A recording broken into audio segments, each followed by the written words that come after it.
Dans le cœur de Jésus, l'eau est le sang du cœur de Jésus.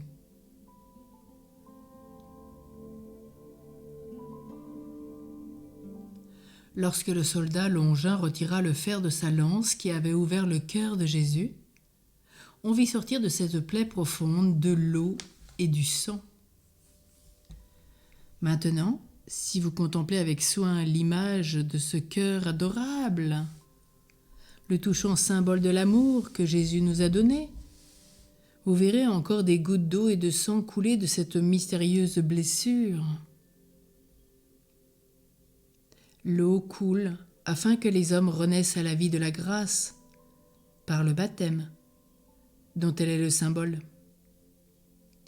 Notre doux Sauveur nous dit : « Je répandrai sur vous une eau salutaire et vous serez purifiés de toutes vos souillures. Je vous donnerai un cœur nouveau, un esprit nouveau », nous rappelle le prophète Ézéchiel. Saint Augustin assure que cette eau miraculeuse a encore la vertu d'apaiser la soif brûlante des passions. Il dit : « Ce n'est pas seulement un bain salutaire pour sauver les âmes, c'est un breuvage pour les désaltérer et les rafraîchir. » Oui, Jésus doux et humble de cœur, donne-nous de cette eau, afin que nous buvions, que nous n'ayons plus soif. Nous avons voulu boire à la source des vains plaisirs et nous brûlons. Seigneur, ouvre-nous la source de ton cœur et nous serons désaltérés. Le sang coule du cœur de Jésus pour opérer notre justification, nous rappelle saint Paul. La voix monte au trône de Dieu non pour demander vengeance, mais pour demander compassion et miséricorde. À cette voix, sa justice s'apaise et il nous regarde plus qu'avec amour. Saint Bonaventure s'écrie : « Ô douce plaie, aimable blessure du Sauveur, quoi de plus merveilleux ? Sa mort donne la vie, ses plaies guérissent et son sang rachète les âmes. » C'est le sang du cœur de Jésus qui coule encore chaque jour dans le calice des autels et qui nous donne la vie, la grâce.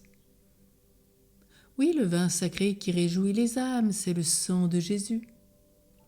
À la Sainte Table, il rougit nos lèvres, il circule dans nos veines, en sorte que nous acquérons avec Jésus-Christ une glorieuse consanguinité. Allons souvent boire au calice du salut et nous enivrer de ce sang divin. Répétons souvent dans le courant de ces journées ces deux mots de la belle prière de saint Ignace de Loyola. Ô Sainte qui coule du cœur de Jésus, purifie-moi. Sang de Jésus-Christ, enivre-moi.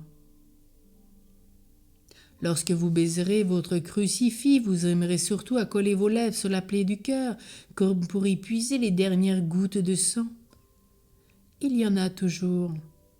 Allons avec confiance, enivrons-nous d'amour. La tradition rapporte que le soldat Longin, qui osa plonger sa lance dans le cœur de Jésus, n'y voyait que d'un œil. Ce malheur lui était survenu depuis plusieurs années à la suite de longues et cruelles souffrances.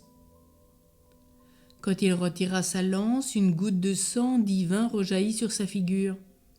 À l'instant même, son œil malade et fermé s'ouvrit à la lumière et fut parfaitement guéri.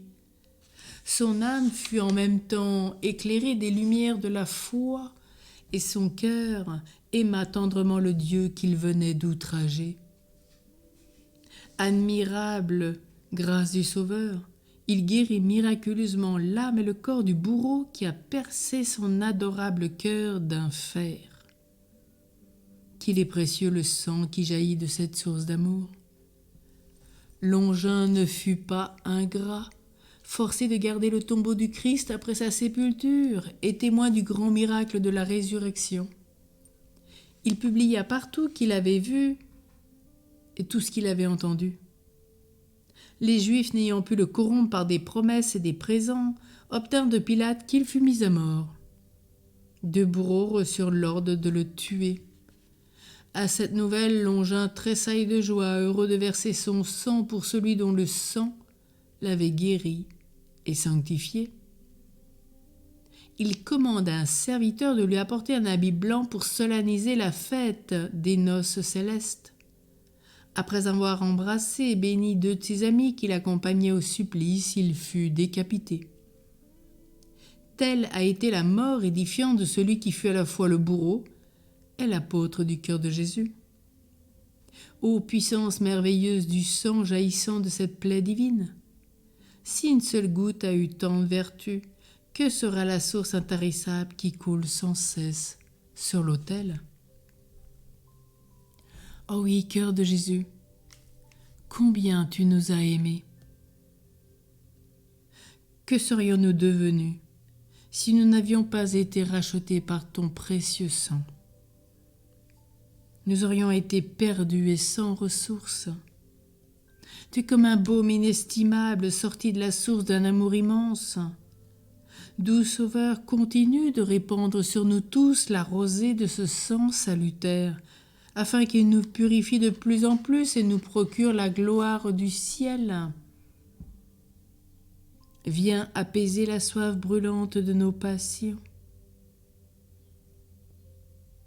Ô douce plaie, aimable blessure du Sauveur, quoi de plus merveilleux en ce jour? Ta mort donne la vie, tes plaies guérissent, et ton sang rachète nos âmes. Alors, avec saint Ignace aussi tout au long de cette journée, puissions-nous dire: ô du côté du Christ, purifie-moi. Sang du Christ, enivre-moi. Qu'il en soit ainsi.